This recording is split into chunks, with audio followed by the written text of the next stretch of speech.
All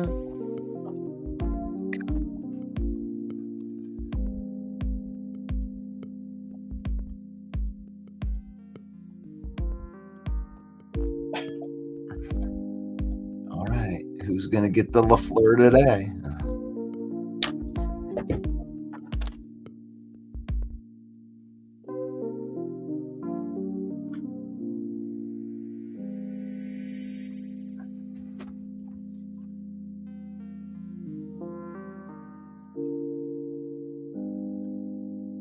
There they are. Congratulations. You guys get the LaFleur.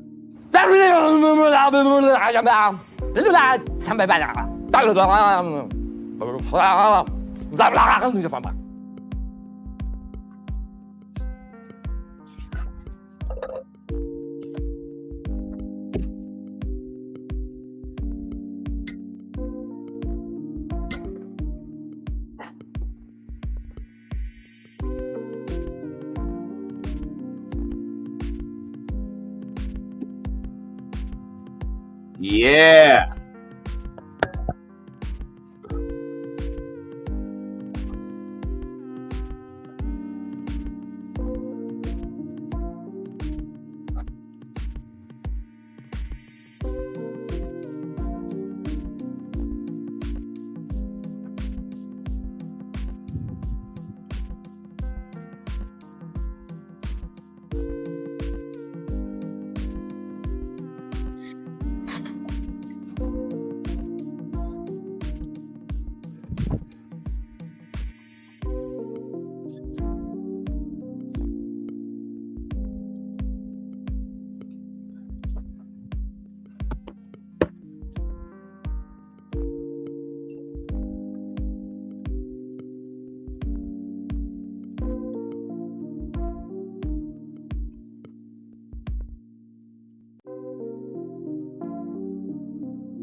So that you never make it, hopeless so it seems. Eyes closed, hands open wide to embrace your dreams. Sometimes you gotta take a loss just to get the win. Like lots of sin was popping in like oxygen when boxes wet. Focus on the mental, never lose like a smooth instrumental. Better choose on the move in a pencil. Choose when I get to, never lose, move on the move, but it's simple. Never give up and we running it maybe. We just keep winning, we conquering daily. Envision that pay me is never the sway me. Indigenous, maybe we winning this crazy. Your opportunity, your opportunity, your opportunity, this your opportunity, your opportunity, your opportunity, your opportunity. Yeah, what's going on, ladies and gentlemen? Welcome one, welcome all. It is the Lion Villain Report right here. I am your host, Russell Wayne, and we are finished with preseason. There's no preseason left. We are getting ready. We are getting ready for games. We are getting ready for real football games. And right now we're broadcasting live into the Lions Villain Squad Facebook page where we have 52,000 villains strong, ready for the season. The Detroit Lions News Podcast. Joe Chapp and the boys, thank you for allowing us to broadcast onto your platform. We are on YouTube, JC Sports, as well as the Villain Squad YouTube page. Thank you for subscribing. Thank you for being part of the very first Villain Cast, which we were able to broadcast the game live right there and then delete it when we were done. We're also broadcasting live into the Huddle Sports Network on Roku. Thank you for your support through all of that. Faith, family, and then football in that order. That's what we believe in here. That is our mantra here at the Villain Squad because, you know, the villain sometimes is, a misunderstood guy. You know, sometimes you think that the villain is a bad guy when actually you might just need to get to know him a little bit better. And, you know, faith, family, and football rooted in that spot comes from a spot of, you know, I don't want to hate the person. I don't want to hate the person. I want to hate the team. I can love on the person and then hate on the team. And my co-host for today, Main Event Mike, he also believes in that mantra right there. How you doing? Welcome to the program, Mike. Thank you, Russ. That faith family football has been a tradition at my house for Thanksgiving for 30 years. For sure. And the Lions losing on Thanksgiving is also part of that tradition. Part of the tradition, absolutely. Oh man, but we're done with the preseason now. All the shenanigans are over other than who's going to be on the roster. And we're going to talk about that a little bit today, and then you're going to be talking about it a little bit tonight on your show. Things can change because right now, as far as I know, there's not any big news of cuts or anything. The biggest news is an addition right here that we've been talking about not having for the first part of the season.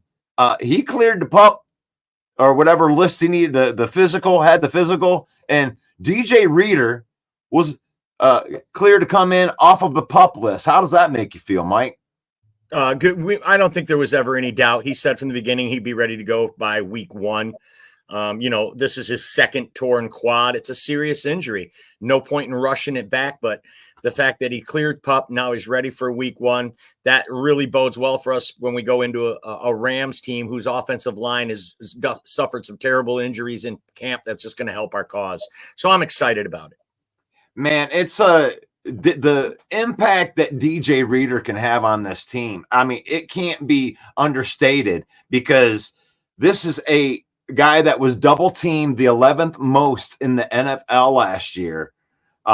When it came to the time that he was out there. And this is a beast. This is a man beast. And last year, Aiden Hutchinson was doubled more than anybody on the team. Well, that's not going to be the case this year because we have a fully healthy Aleem McNeil.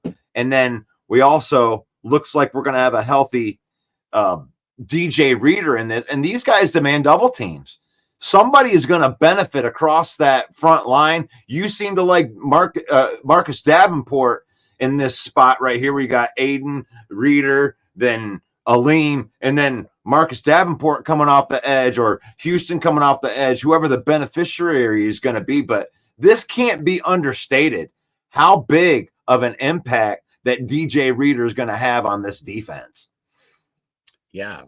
One thing he does the best is manipulate the gap. And like you said, he commands double teams. He eats up space. He eats up blockers in there, which frees up other players. I think this is going to be the cheat code to unlock Jack Campbell. And that starting line you just mentioned, Aiden, Aleem, Reader, and then Davenport on the edge. Obviously, Davenport needs to stay healthy. He's gone 6 years in the league and never not been on the injured list. But he's fully healthy, and he's having a great camp, what they say. On the year that he played 14 games, only one season he played 14 games. He had 9.5 sacks. So if we get that kind of production from him, it's lights out for this defense if that secondary can hold up. I'm super excited. Yeah, it's amazing to think where we go. And it's like during this entire preseason, it's almost like it gets glazed over that that our starters haven't been dressing, they haven't been going out there. They haven't been a factor in the preseason. Sometimes you just see them over on the side. And what that says, it is almost more than what the preseason game is, right? You're looking for Isaiah Williams to get a couple catches so he can make the back end of this roster. But it's the guys that aren't there that are telling the biggest stories of how deep this team is and how good this team can be. And man, it's a very, very exciting time to think of this defense now that they're moving all of these guys finally into the positions that they drafted them to be. I mean, Jack Campbell, like you said, he was drafted to be the middle linebacker of the future. Well, that wasn't the case right out of the gate last year. There was some maneuvering and some things. He had to beat out Derek Barnes, and some things had to happen to get him in the middle of that defense. And Alex Anzalone playing in the middle, or Derek Barnes playing in the middle. Those aren't the natural positions. That's a Sam and a Will right there, that where they're in their position of strength. So now Jack Campbell goes to his regular position where he is supposed to be, and everybody just kind of trickles out into where they're supposed to be. But Brian Branch moves back to the safety position because now we have Robertson and a bunch of players that are competing for this slot. Rakestraw is going to be competing for that slot corner. and moving Brian Branch back to the spot that he can roam the field and be our own little Palomalu, so to speak. Oh, man. So I wanted to do an experiment today, and I wanted to, this is something I forgot to bring up last time. And this is another thing that comes along with this defense right here, Mike. And I want you to speak on the Terrell Williams effect on this defensive line. Well, I wish I had more that I could offer on that, Russ, but I have not been able to do a training camp. All I can do is parrot what we hear coming out of camp and from the team. Dan Campbell said when they hired him, this is one of the best, if not the best defensive line coach in the NFL. So we're excited. I don't know. I don't know what effect it's going to have. I do know what an effect Hank Fraley has on the O-line. So having a great coach there, we know can make a huge difference. With his experience and the regard that he gets from the players and the coaches. I mean, that's most of the job of a coach, isn't it? Is getting the players to respond to you, to not tune you out. And that guy, this guy definitely has that. So Brad has put the pieces together. Dan has assembled the staff. Now it's just time for the players to go out and execute. And I think more falls on the players than on Terrell Williams. This guy is a great coach. If they fail, it's hard to believe that it's going to be his fault. Oh, correct right there. And I think that you can see the effect through what the coaches have been saying. Now, you guys show it out on the field. We understand that, guys. Like, I understand that if you're going into the comments and being like, well, they better show it out there. I get that. But the glowing talk about Levi Onwuzurike and Broderick Martin and how these guys have taken these huge leaps forward under Terrell Williams, I think it speaks directly to the effect of Terrell Williams on this defensive line. And he does have the respect of all the players, but I can't wait to see Levi Onwuzurike with the things that Dan Campbell's been saying. So this isn't just a can't body here. This isn't just a guy that's making the back end of the roster. They expect Levi Onwuzurike, second-round pick, the same year that Penei Sewell came out, to be the human wrecking machine that he was drafted to be. You know, coming off of 2 back surgeries. It's like, here we go. Brad Holmes and these guys. Like, oh, what, you injured? Well, sign him up. Let's get him in there. On the way up, we're going to bite a kneecap off. But in this, we're going through 53-man roster type of stuff here today. Let's go into the comments right here. I haven't even said hello to everybody yet. We had some of these peeps in the morning. I love it. We had Henry Gray. Good morning, Henry Gray. Good morning, Fred Peterson. It's a great day to be a Lion, one pride. Finally, preseason is over. We can get back to football. Man, Henry in there again. Right said, Fred. Good morning to Davey. Right there. And these were all of the people that got to witness the LaFleur, Mike. They didn't get that. Not everybody gets to witness the LaFleur. That comes in before the Lion Villain Squad automatically throws its YouTube channel out there. I got a little, automatic guy that comes out. These are the guys that are in before and they get the experience the LaFleur. And maybe sometime later this week, I'll let the regular audience but you have to get here early in order to experience the LaFleur. And you don't know what the LaFleur is until you've experienced the LaFleur. What do you think of the LaFleur, Mike? Here's what I think.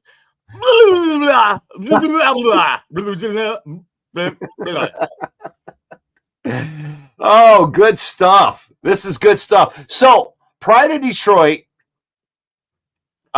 came out with their, I got the wrong damn one in here. Where is it at?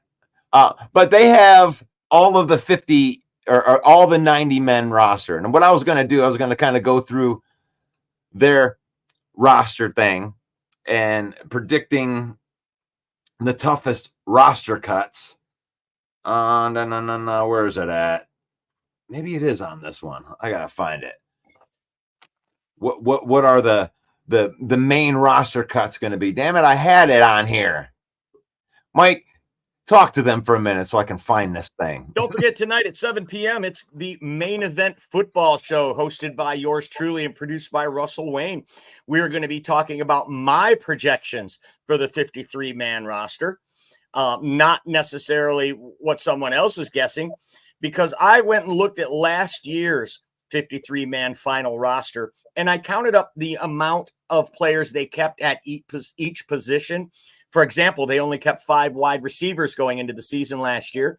So that's going to help us determine our 53-man projection. Of course, the real cuts come on Tuesday. NFL teams go from 90 to 53. That's a lot, man. 37 guys are going to be looking for a job. And you've got to give credit to Dan Campbell for getting some of those guys in the last preseason game. Let them get some tape. He said in his press conference, it's hard to say goodbye to somebody who came in this year and gave their body and gave everything for you. But it's even harder for guys that have been here 2 years and they've had to say goodbye again, or 3 years and say goodbye again.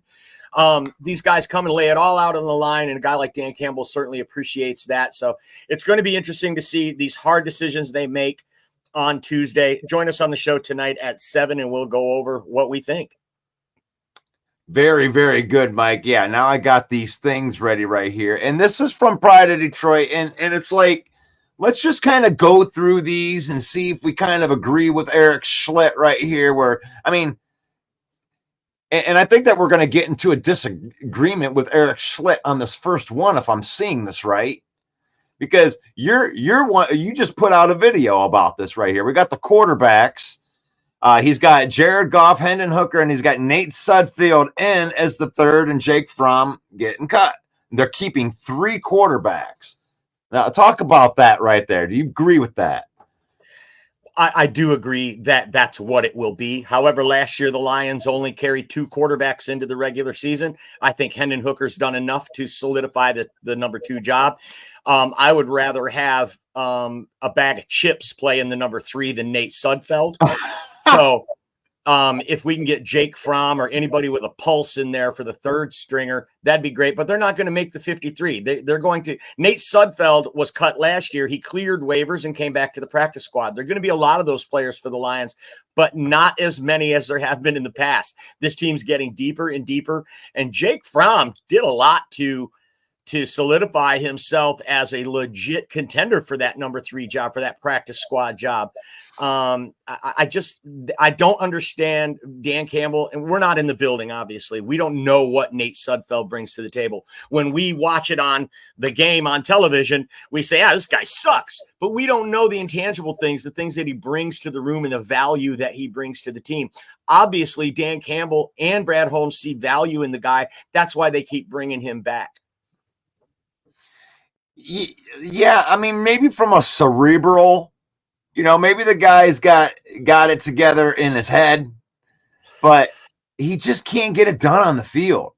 And looking at Jake Fromm in there, and I think they can do something. This is what I believe is going to happen in this spot, or maybe I want it to happen, is obviously you keep just Jared Goff and Hendon Hooker, and you let Nate Sudfeld and you waive Jake Fromm. And then you let Nate Sudfeld just go. You let him go. And then you bring Jake Fromm back on the practice squad so he can get out there and learn the offense. I believe that Hendon Hooker has definitely done enough, because you see him progressively get better, and it's exactly how Dan Campbell says it is, where it's like the guy just needs to get reps. He needs to understand, how to run this offense. And he goes out there with the 3rd, 4th string guys that aren't even going to make the team, protecting him throwing the guys that aren't going to make the team. And he found an ability to create out there. He had like almost 100 yards rushing in that game, because he does have the escapability. He can make stuff happen when the play is done. And if he is to play backup for this team, he's not going to play backup with Isaiah Williams being his slot receiver. His slot receiver is going to be Amon-Ra St. Brown. His tight end is going to be Sam Laporta. He's going to lean on a running game that has David Montgomery and Jahmyr Gibbs, and then he's going to have a really good offensive line that isn't fighting to make the roster playing in front of him. So I do believe 100% that Hendon Hooker is ready to take the backup job. Now, would I want him starting? If we didn't have Jared Goff, would I feel so confident having Hendon Hooker running this football team? No. But as the backup quarterback, I think by the end of the season, we're going to be talking about how Hendon Hooker and Jared Goff is one of the best backup starter quarterbacks in the National Football League.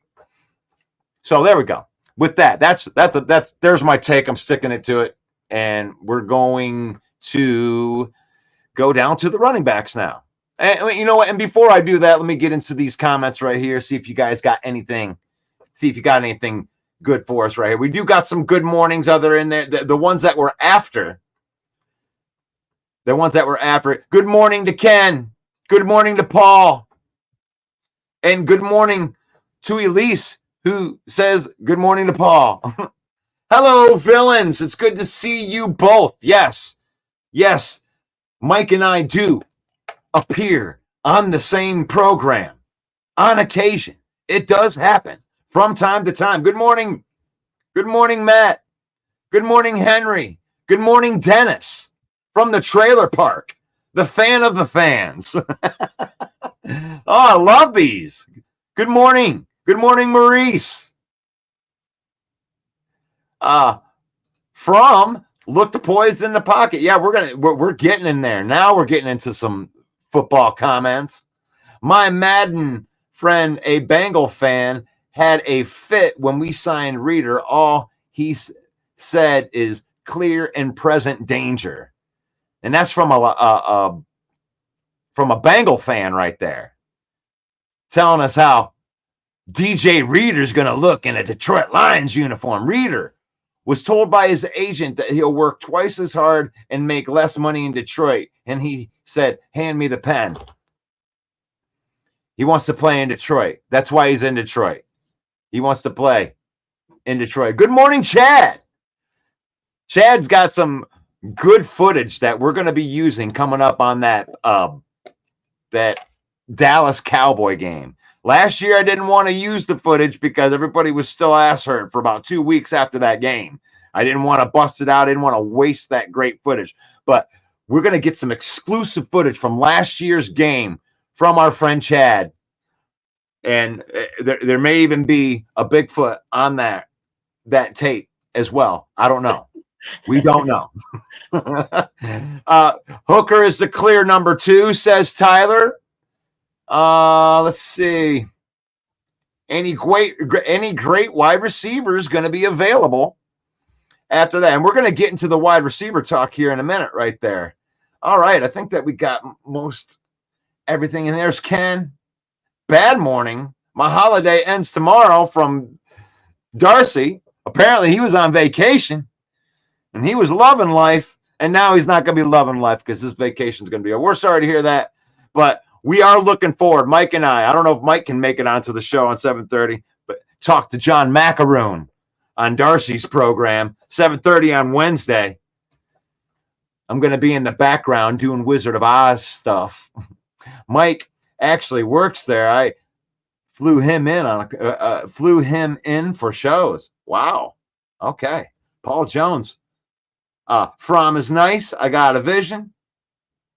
Don't forget the footage from the draft. There we go. All right, that's everything in. And now we're in the running backs, Mike. And now we're looking at these running backs. And there's not a surprise on here. I think this is the way it's going to be. What do you think? Well, last year, the Detroit Lions carried 3 running backs going into the regular season. And Jason Cabinda was the 3rd back. And Craig Reynolds had to be brought back. They got slick with the, he had an injury just before the 53-man cuts. So he was designated with an injury. And then they brought Craig Reynolds back, and he was the 3rd back. But Sion Vaki's making this team. There's no doubt about that. And I don't think they get rid of Craig Reynolds. I think that Sion Baki's special teams ability, Craig Reynolds' special teams ability, there's a spot for both of these guys. And this is where I think there's a deviation from last year. I think the Lions carry 4 running backs going into the season: Vaki, Reynolds, Monty, and Gibbs. So I think that it's important that we understand here another article here from the Pride of Detroit, and they talk about there's the roster cuts, the 4 roster rules that you need to know right here. And we're talking about waived versus released. And they did change the rule around a little bit to make it. And actually, the Lions were the ones that were the proponent in this rule, Mike, about what they did last year, the roster juggling right there. Well, they changed the rules where you're allowed to do that with 2 players and you don't have to release them from the team. You can put them on like an injury thing. And they're going to use that probably on Kaminsky and Mosley. And then they'll have to do that roster juggling thing that you're talking about with Craig if they wanted to do that. But I think that he would totally do that. You know, if you release Craig and be like, look, we're going to release you and we're going to bring you right back here in a minute. I think that he played that game with us last year and it was okay. So technically we kept 4 running backs last year. And I agree with you on Sion Vaki. I mean, Vaki is, I think he's going to be a stud in this league, and not just a stud in this league in just one thing. I'm talking about a stud in this league as an all-around player, playmaker, and I do believe they will get him in on defense too eventually once he learns the nuances of this running back thing. And that was his thing. That was why he got drafted so high, Mike, it was his ability to process information. It wasn't like, oh, wow, he's a great running back. Oh, wow, he's a great safety. It's like, man, this guy can learn, and he can learn quick. So he came in and got the special teams. I mean, he would make this team. If he wasn't a running back, he would make this team off of special teams alone. He is going to be a high-end special teamer, but he's already learning nuances and looking like a playmaker in the running game. And that is a valuable player because once he gets done with that, they can cross-train him at safety. He can hit. And that was his thing. He might not have been in the right place at all the right times on defense last year, but when he hit you, he made sure that you remember that Vaki hit you. At the very least, they'll keep him around for his beautiful singing voice. Yeah, and then he's got the singing voice. That holds a special place in our heart, us being singers here. And yeah, he's got the voice of an angel. I was wanting Elise to get on that one right there. I don't know how you could really make that into a meme, but like from Step Brothers right there with Dan Campbell being like, you have the voice of an angel.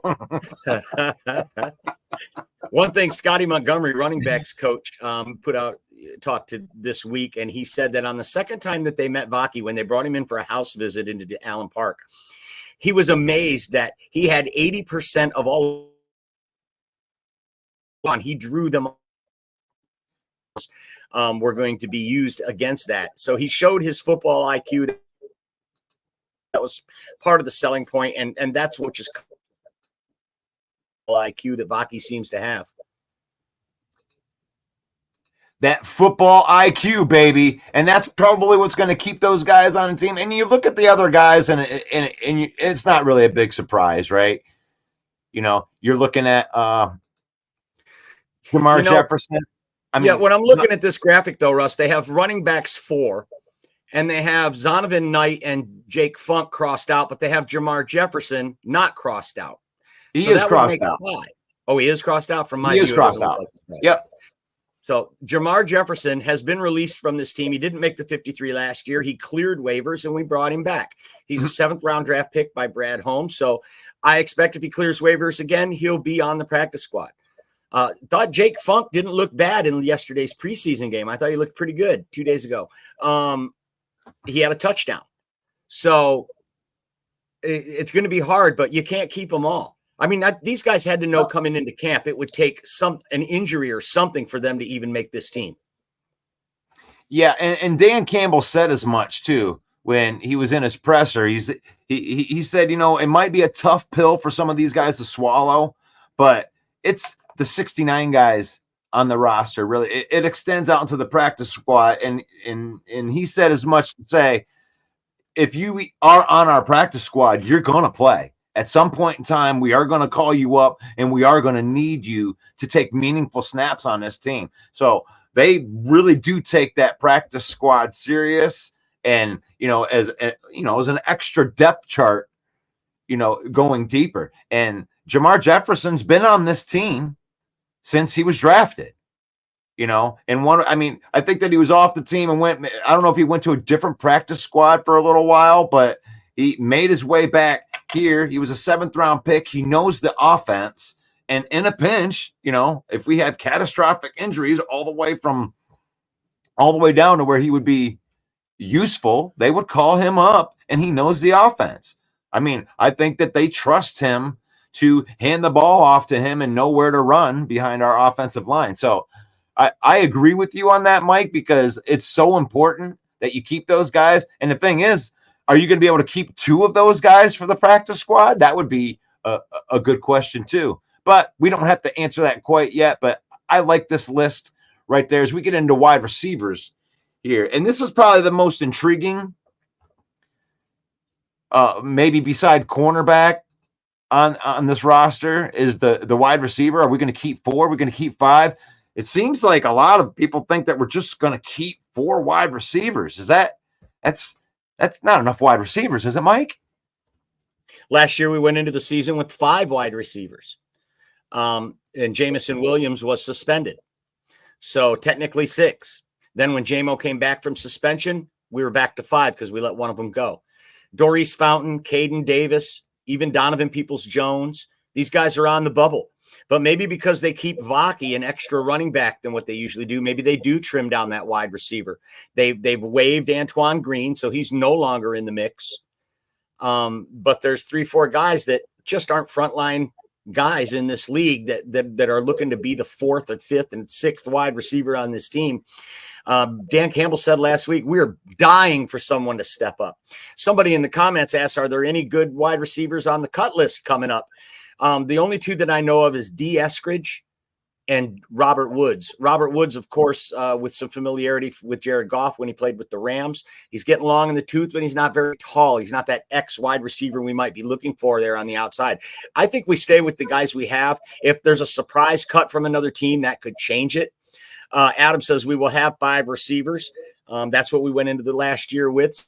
I think I agree with that. So take your pick. Tom Kennedy, I'm never going to count against that guy again. I'm never going to root against that guy or count that guy out ever again because he just keeps coming back. The corpse of Tom Kennedy keeps coming back every year. And you know what? He plays hard and they love him. So, if he made the team, I wouldn't be that surprised. If DPJ makes the team, I wouldn't be that surprised. Caden Davis has looked great in practice. What about Isaiah Williams, the undrafted free agent? Yes. His number just keeps talk about it. Against the Steelers, he had 3 punt returns for 30 yards, a kick return for 37 yards, and 1 reception for 17. That's 84 all-purpose yards, folks, from an undrafted rookie free agent. Again, he's not that big-bodied X receiver, but he's got grit, and he's a playmaker, and it might be enough for Isaiah Williams to knock DPJ off this roster, or Tom Kennedy, or Doris Fountain, or Caden Davis. Yeah, and I'm there with you, man. I'm looking at these. I like this. I like that he did take Donovan Peoples-Jones off of this, because if they do keep 5 wide receivers, they keep 5 wide receivers. I think this is a possibility that they only keep 4 wide receivers. And I think that it has a lot to do with the fact that there's other positions that we have. Like you saw Shane Zylstra going out there and playing on the wide out. Shane Zylstra has the body of a wide receiver. I think he played wide receiver at some point in time. And if they keep him as a tight end and they're looking for this body, I need a big wide receiver that can jump and catch the ball in the back of the end. Shane Zylstra had 3 touchdowns in 1 game that he played last year after they traded Hawkinson. So Zylstra can catch the ball. His problem has never been catching the ball. It's always been him blocking as a tight end, which has always put him on the back end of the roster on this team. But if they take some of those, responsibilities, actually, he did have a pretty decent preseason in blocking too, Shane Zylstra. And I might as well move in, and I kind of want to combine these things, I guess is what I want to be able to do here. And we'll move to the tight ends right now and check this out. The tight ends right there. And there they go. On this list, they got Sam Laporta, Brock Wright, Shane Zylstra, and then Parker Hesse and James Mitchell off the team. Here's another one of these, James Mitchell, getting rid of the 4th round draft pick. You think that's possible?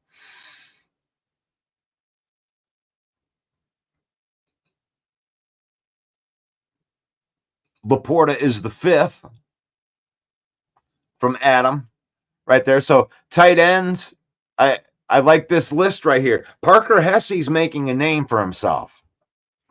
And I do believe if they keep only 4 wide receivers, that they could keep 4 tight ends, because they're not keeping 5 wide receivers. They don't usually, didn't they only keep 3 tight ends last year, Mike? All right. Never mind.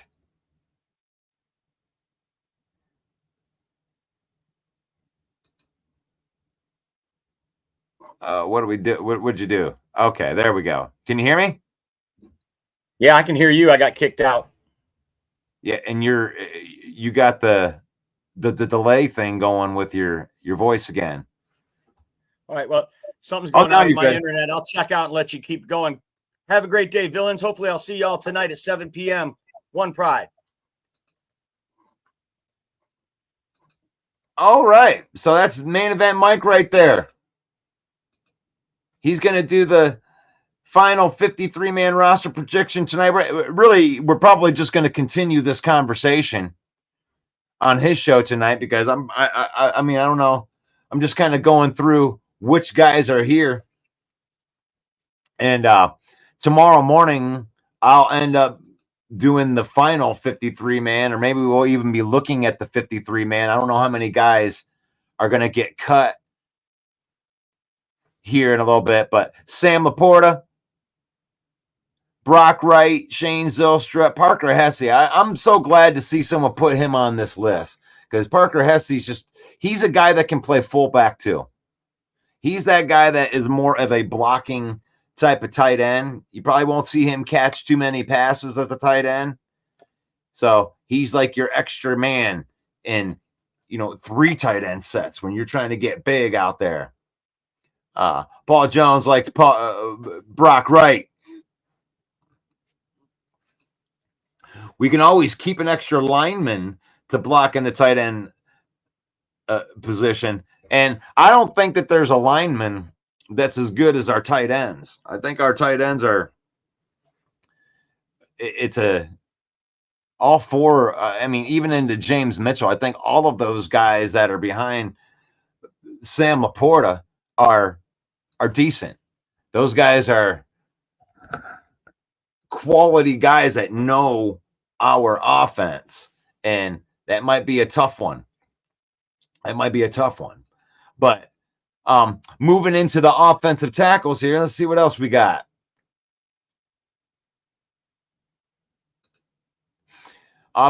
Nothing. Taylor Decker, Penei Sewell, Dan Skipper, Colby Sorsdahl, Giovanni Manu. That's pretty much what it is. And we liked their depth from last year. Dan Skipper came in and spelled our offensive line when it needed to be spelled. Colby Sorsdahl is a developing player who's gotten a lot better this year. It's good to see out of the William and Mary product from last year.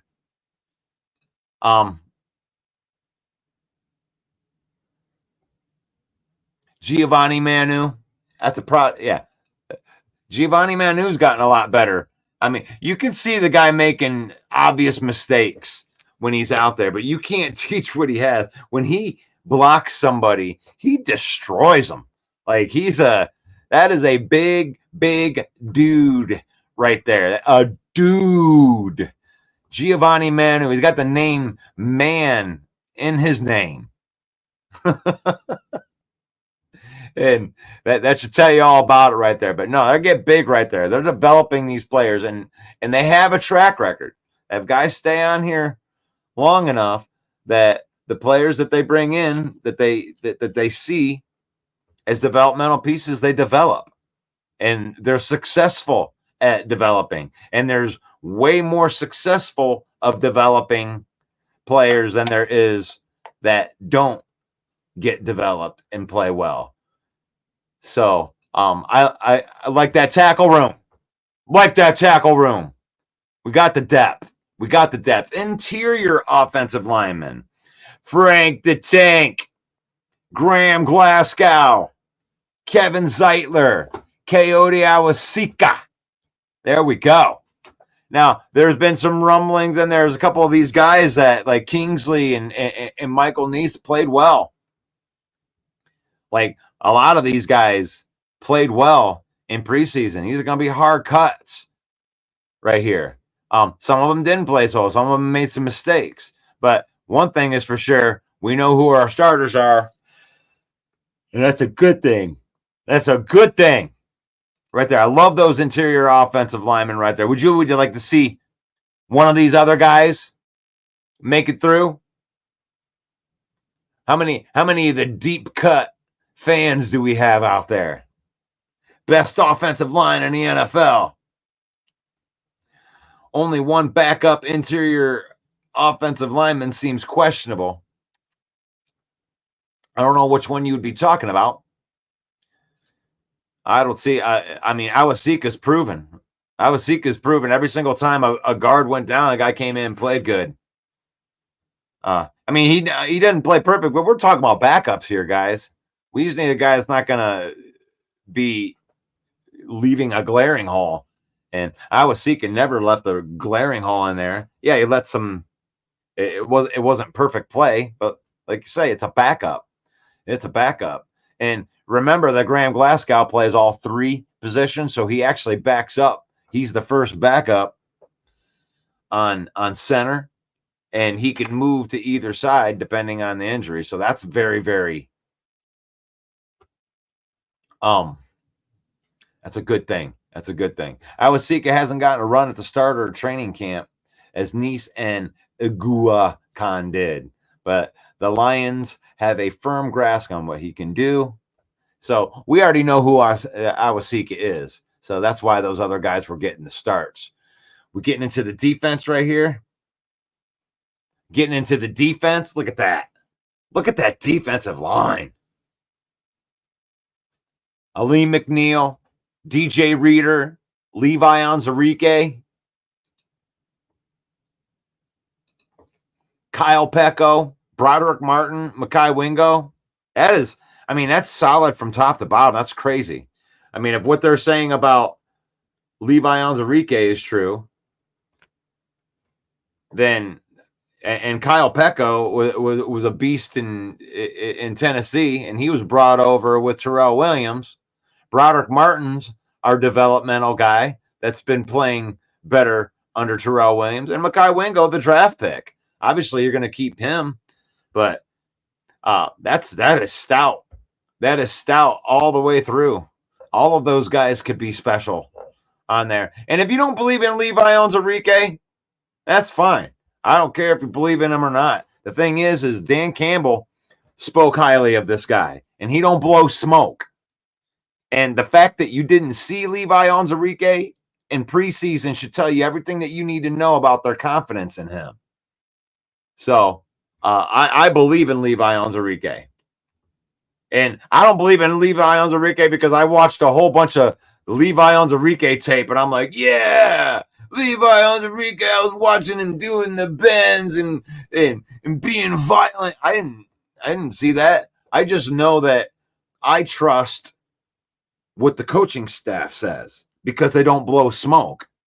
If he wasn't playing well, they wouldn't have talked about him. And if he wasn't playing well, he sure as hell would have been out there during preseason competing with these other guys. The fact that he wasn't out there means that he already won. He's been winning in practice, and you don't need to see him, and you don't need to put tape out there for offenses to game plan against if he is doing that well. So, best O-line in the NFL, facts, but he's only one guy. I kind of thought we'd have another name in that room. That's all. Yeah. He believes in Levi. Zeitler's comments made me believe in Levi. That's right there. You like that? If I had my drops, that's what it is right there. Zeitler's comments. This is another pro. Zeitler didn't have to say that. He wants to make people feel good. He's just going to start shouting names out. He said that we got two $20 million defensive linemen, not named Aiden Hutchinson, on our team, because he's got to block these guys. And they play with violence. That's what Levi Onwuzurike was drafted for. He was the best pass rushing interior defensive lineman from that draft. And just couldn't get on the field. Lower back problems. Had 2 back surgery. I thought his career was over. I mean, kudos to Levi Onwuzurike. I am a huge Levi Onwuzurike supporter for this year. I would love to see a story like that. I love, especially on this show, Faith, Family, and Football.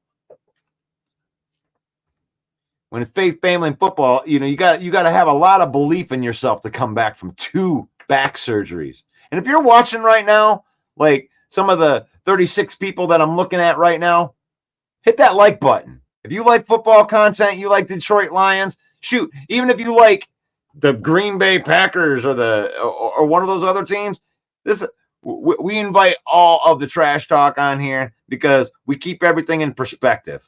Right here, it's faith, family, and then football. See, I don't have to dislike you as a person. If you like the Packers, I can love on you as a person, and I can think your team sucks. I don't have to like your team, but I can like the person. I can enjoy good football conversation because we usually get through the trash talk pretty quick and get to the meat and potatoes pretty quick. You want to throw some SOL stuff out there, you want to throw a little bit of trash talk in there, that's fine. We don't mind that. They deserve that. They're earning their way out of that. And I say we own that. We're the same old Lions now. You don't like the same old Lions now. The same old Lions sweep the Vikings. The same old Lions win in Lambeau every time that we play. The same old Lions have winning seasons every year. Same old Lions. The new same old Lions underneath Dan Campbell. Yeah, we can have confidence. Don't let any of these guys bring you down. 22-8 since they started getting this train rolling. So believe that. You can believe in Levi Onwuzurike because they said. I think our D-line is going to be crazy. All the teams got to beware. Adam, yeah. Adam, my bad. About the like, I got caught up in talking football. Hey, you're good. You don't have to like it if you don't want to. I'm just saying that we do this, and the more people that like the program means that we can do this every day. I want to be able to do this every day. And the fact that you guys come on here and enjoy talking football with me gives me the ability to do this every day. And but those likes and those comments, when you guys have a conversation in the comments and you guys are helping with the engagement on here, you guys are helping, and I appreciate it. We love it. We love every minute. Elise says new SOL meaning superior offensive line. I love it. I love it.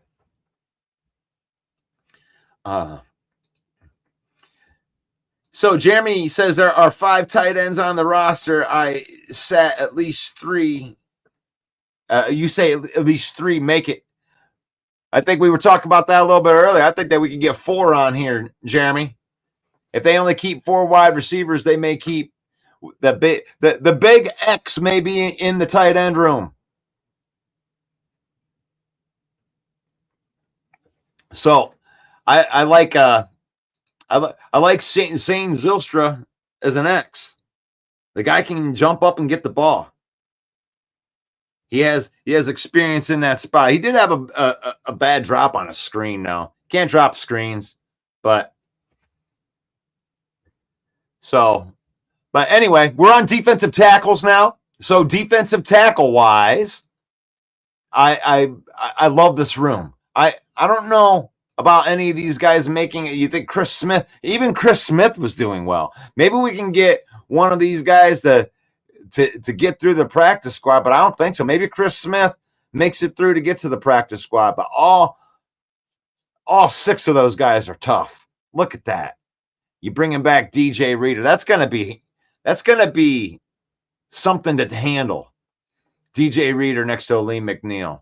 That's destruction. Let's get into these defensive ends. Aiden Hutchinson. There is something about the Detroit Lions and third-year players, third years in the defense, and it's scary to think that Aiden Hutchinson, coming off 15 sacks, which includes the playoffs, is got a chance to make his real jump.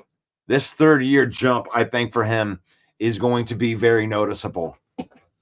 I think that he's got his regimens down, he's got his preparations down, and this guy is going to steadily increase as one of the better players in the NFL. He may take his step into top 5. That's how great I believe Aiden Hutchinson can be. And then they got Marcus Davenport, Josh Paschal, James Houston, Isaac Ukwu, and Mitchell Agude, Matthew Betts. All 3 of these guys have a chance to make it through to the practice squad, but I don't know, man. I think that you may want to consider keeping one of these guys with that. I don't know if I totally agree with the defensive ends right here, because if they are going to keep guys, I think it's the defense that's been stepping up, at least from what we've seen in preseason. And Matthew Betts seems to make plays when he's out there. He seems to have that big, relentless motor, and I'm rooting for this guy to make the team, because I know that Jeremy Ballbrick loves himself some Matthew Betts. And he's got Davenport, Hutch, Paschal, Ukwu, Betts, or Houston is the question. They both had similar stat lines, but Betts' sack was negated by a penalty. Yeah, but Houston showed that he still got that quick move and that he can rush the passer. And he's a specialty dude. And I think the biggest thing that Houston did, Jeremy B., was he had a stop on the run. He set the edge and was able to get a run stop. And if he's going to make this team, James Houston has to prove that he can do more than rush the passer. Now, somebody else would pick him up in a heartbeat just because he can be a pass rusher. Stop. Miss me with that. Miss me with the third string stuff. Miss me with that. That is such an excuse. I'm not going to get into the excuses. Like, the guy went out and made a play. That was what they wanted to see, is him go out and make a play. He wasn't out there for very many of them, but it was still, you want to see him make a play in the run game, and that's what they saw. Now, everybody was playing against third string defense. Everybody was playing against our third string defense. That's why it works like that's why I don't buy into the hooker stuff. Oh, wow, he's got to run for his life and stuff. But if these guys are coming into the game for us, it's because somebody is injured. And you're going to see James Houston come in with DJ Reader and Aleem McNeil, or you're going to see, Levi Onwuzurike. He's going to have a way higher quality of people sitting next to them. He won a one-on-one matchup against an NFL football player. And maybe he won't be an NFL football player in 2 days. Maybe he'll go back to bagging groceries or whatever it is that he's doing. Maybe he's going to go back to the factory and pick up a shift there.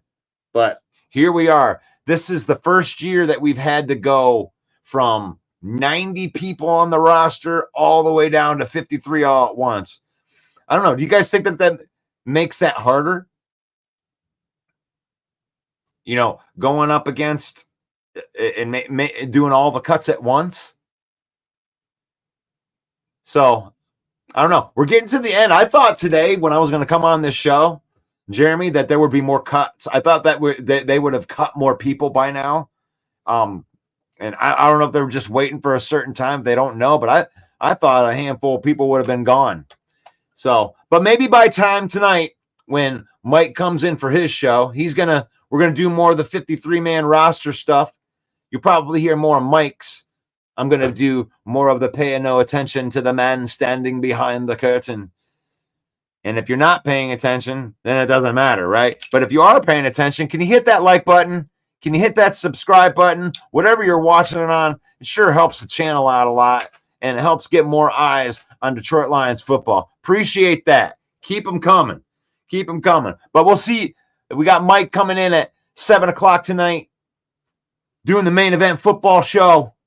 And we'd love to see you on there. We're broadcasting in all the same spots that we're broadcasting here. And that'll be cool. That'll be cool. And then tomorrow morning, that'll be the last time. When I come in here tomorrow morning, that'll be the last time that we don't know for sure. Because by 4 o'clock on Tuesday, just like Jeremy B says, you got to get them all in by Tuesday at 4 p.m. Tuesday at 4 p.m., we are going to know what the 53-man roster is for all 32 teams.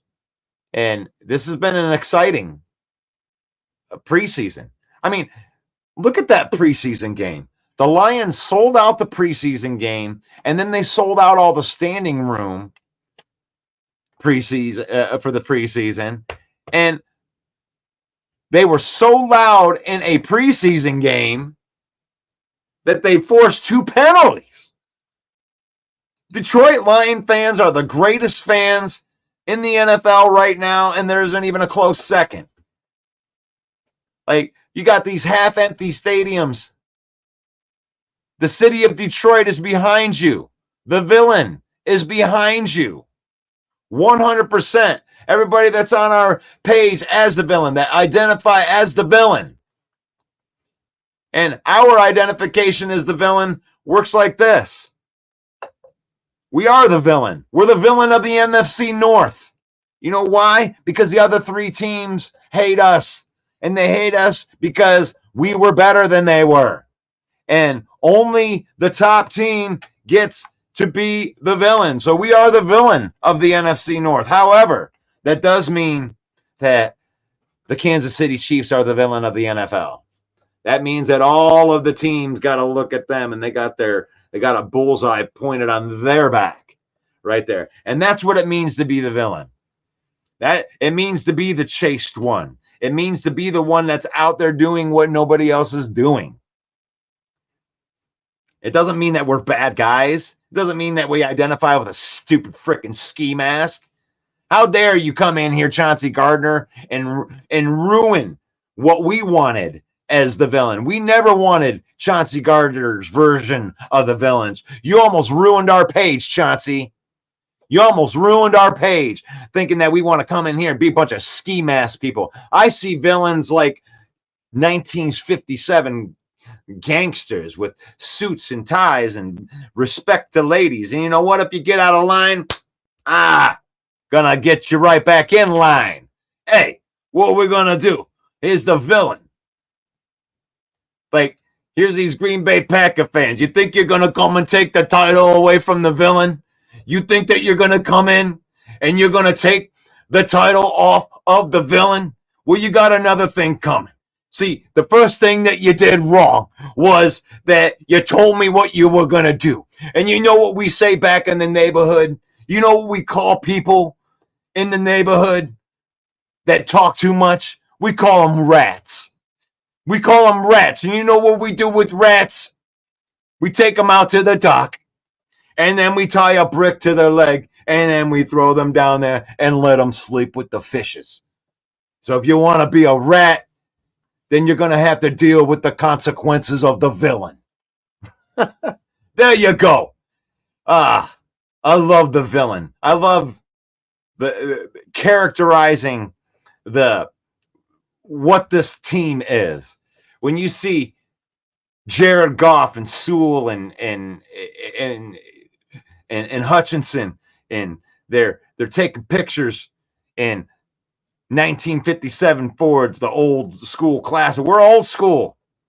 We're old school. All these guys going for speed, and we're going for violence with this team on offense and defense. Where's the strength of our team? Now the strength of the team is in the offensive and the defensive lines. And I love that. And I love that. Getting back in here, these defensive ends right here. It's exciting for me to look at these rosters right here. The defensive ends for. Let's get these linebackers. No surprises here. Oh, look at no. There is a surprise here. They're going to keep Ben Neiman on this roster according to this. Alex Anzalone, Jack Campbell, Derek Barnes, Malcolm Rodriguez, Jalen Reeves-Maben, and Ben Neiman would be the surprise on here. Jeremy, you probably got a good take on Ben Neiman. Do you think that he makes this roster? Do you like this right here? It's the last final six roster spots right here. And this is what I was talking about the other day. Where you got these 6 or 7 roster spots that are going to be decided in the last bit of the preseason right here. And these roster spots may be competing against each other.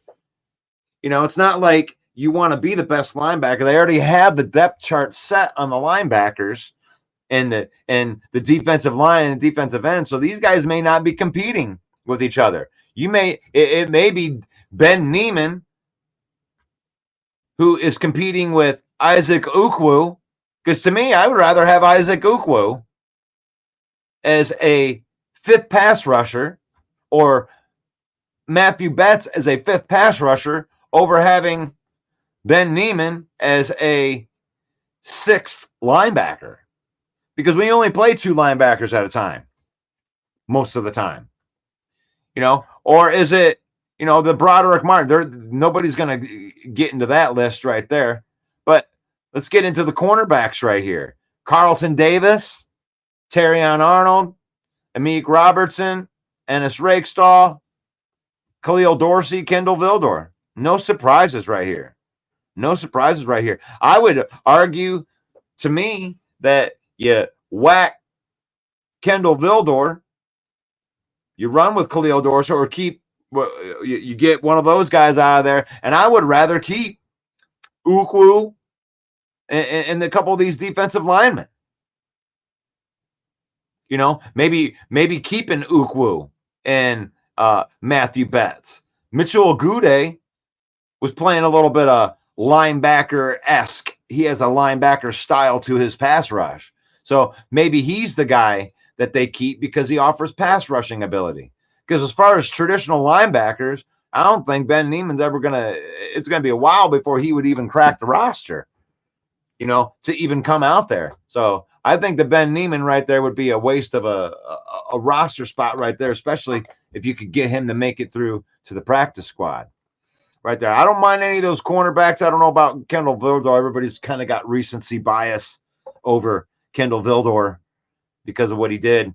Safety, Branch, Kirby, Ifatu, Brandon Joseph, and wow, they have CJ Moore off. The Ifatu Malafanu, they may use the injury designation, one of the injury designations for him. So that may be a little bit different right there. And this may have been made post him getting injured too. And I would guess that it was, but I was just using it as a reference from Pride of Detroit right there. But what do you think of that? There's tough roster. There's some of real easy roster cuts when you can kind of look at some of those at the back end. You know, you can kind of just, you know, see when you're looking at that, you know, like, you know, Challen Garnes, He's probably not going to make it. Hogan Houghton, the extra long snapper, Rashid, Javon. I don't even know these guys down at the bottom, these three down at the bottom all that much. I must bring those guys. I think there's some of the cuts are pretty easy, like these guys right here. Ty Subner's actually been playing pretty good in the preseason. Pat O'Connor. This one's going to be a little bit tougher right there. Pat O'Connor's the only one I would say that would definitely not be on there for that. Chris Smith. Hopefully he makes it through to the practice squad, but I think that he'll get cut. These guys are all going to get cut right into there. Those three guys for sure. So some of these cuts I don't think are that hard. I'm just kind of going through and highlight some of these guys right there. These guys, they're just not going to make it. I don't think Maurice Alexander is going to make it. These guys, these are easier cuts, in my opinion, when it comes to that. But let's see what we got in here. Push Vildor to the practice squad.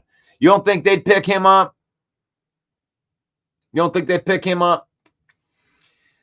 Oh, gosh. Good talk today, guys. It's been good. It's been good.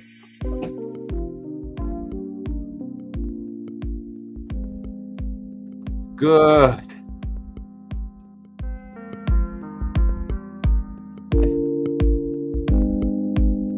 Good talk today.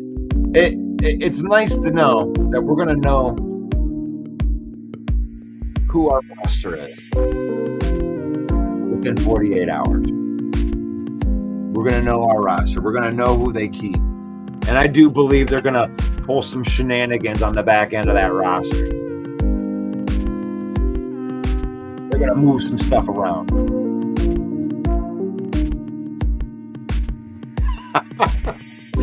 Oh, Detroit fan, man, that sounds good. I'm sleeping on that long snapper debate.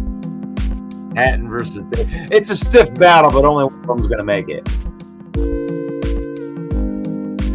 And honestly, when it comes to the long snapper, you're really hoping for the younger guy to make it, in my opinion. But I love that. I love it. It's a stiff competition all the way back to the line. Snapper, baby. Yeah. Finger red number, one finger red number, one finger red number one. Oh. 53-man roster. This is the Lion Villain Report. I am your host, Russell Wayne. We talk football every day. Monday through Saturday. And on Sunday, obviously, we're playing the game. I'd like to thank everybody that was part of the Villain Cast, the very first ever. And I don't know how much trouble we really got in, but I was able to delete the broadcast when I was done before they deleted the Facebook page. So as far as I know, we might be able to hang out and watch football games together if you want to do that. And we'll see what we can do from that. Maybe even some wrestling pay-per-views.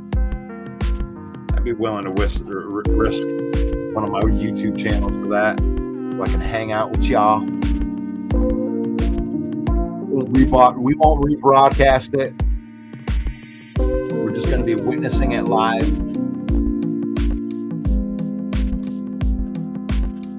But this is Football Talk with Russell Wayne. Join us tonight.